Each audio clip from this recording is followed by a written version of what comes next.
common feature of the sentences, so a lot of different kinds of sentences, the common feature is they're trying to subvert the semantic implicatures present in conventional syntax. So, for example, one type of sentence is two independent clauses coordinated by a subordinate clause, which gives a choice of passing the text to two equivalent sets of phrases. So the first sentence of the book that I read you a moment ago has that kind of structure. So we could pass the subordinate clause with the cause clause to go with this jangling depressed or totally scattered or friendly in the car. Another kind of sentence does a similar thing with complement clauses. So there'll be two independent clauses, two independent phrases coordinated by complement clause. So it could be a complement of time. She was back, lifting her red top above her head. The ceiling had discoloured. So we could associate the complement with the lifting her top or with the ceiling. Now, usually, semantic implicatures will sort of push us towards a conventional reading, a conventional preferred reading. But at the same time, often in these sentences, there's a surreal sort of alternative reading lurking under the surface, like with the second one. This was a battle between the past and future. She left the bridge and skirted the sword. So the conventional reading would be that the battle is between past and future, but there's also a surreal suggestion that she could be journeying through temporal space, traveling through between the past and the future. Similarly with complements of time. Although the world wasn't breathing, she ate a boiled egg before setting forth. Her husband's feet were warm and hairy.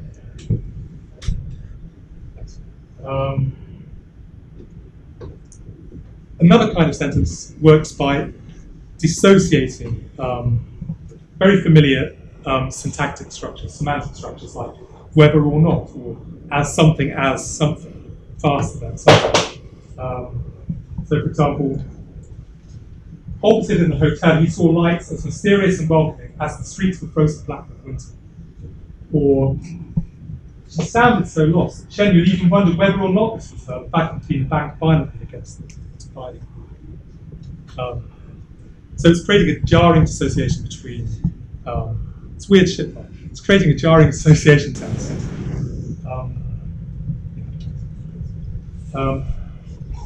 There's also some Beckettian stuff, like insertion.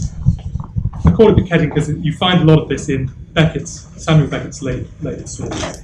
So, for example, there could be an insertion between two independent clauses, or between a head phrase and its complement.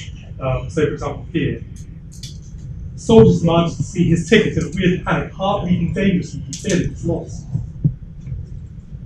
So again, there's kind of a preferred reading that it's the ticket that's lost, and a silly alternative one that it could be as half posted. Could be passed either way. Or he was telling you after his train had stopped, he moved hastily, dark clouds smoked above the platform.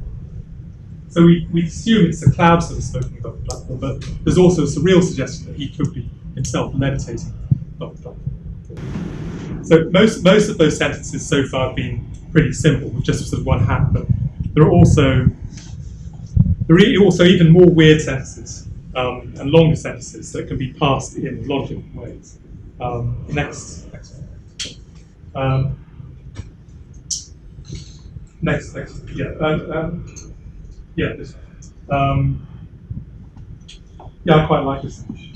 The pigeon fell on the steps with a dull thud she watched as the man knelt. A woman was laughing at the doorway and wrung its neck with her back to her until it was lifeless, she was like. So that could be sort of read and quite cool. And I do that. Thank you. Finally, then.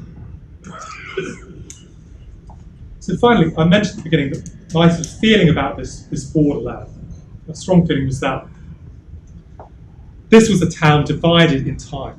This was a land where the narrative of the present had broken down into past, present, and future, painfully torn. And I wanted to find a way to use the syntax to create a mimesis of that experience, a mirror of that experience for the reader. And so these sentences are kind of examples of that. workers will all through the faint distant sun with their dense bodies as they approach People's Square in the middle of the day, for example. So the existential syntax allows the different orders of time to be articulated together rather than parceled up into different. Okay, so I think that's enough linguistics.